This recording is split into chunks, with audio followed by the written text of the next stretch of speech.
Ceann Comhairle. Minister, I listened to you earlier on in your contribution where you denied that your ideological outlook on life or on politics was a factor in your and your government's failure to address the housing crisis. I don't accept that, I have to say. You know, the solutions are many.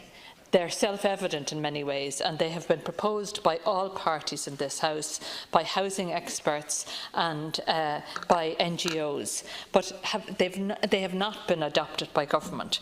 And the only conclusion I think that one can come to is the fact that you are ideologically opposed to actually tackling the housing problem in a sustainable and fair manner. At the heart of this, I believe, is a dependency and an over-dependency on the market, and that became evident from the very start of the last government, when that government proposed the HAP scheme and moved away from the whole principle of providing public housing to a dependency on the market. And we've now ended up in a situation where we've fuelled the demand for limited private housing to the point now where rents are going through the roof and where it becomes impossible for people to get their foot on the housing ladder.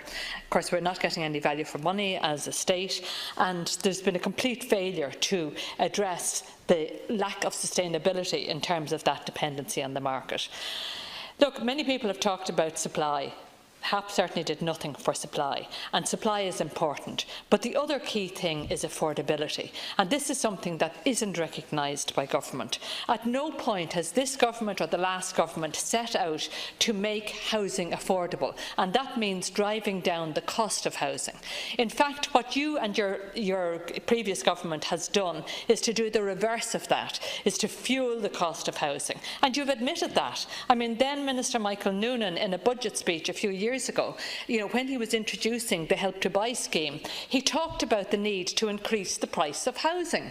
So, Minister, will you clarify? I mean, what is the objective of government? Is it to increase the price of housing, to help the banks' balance sheets, because you do seem to be more concerned about that, than to help families in order to put a roof over their head?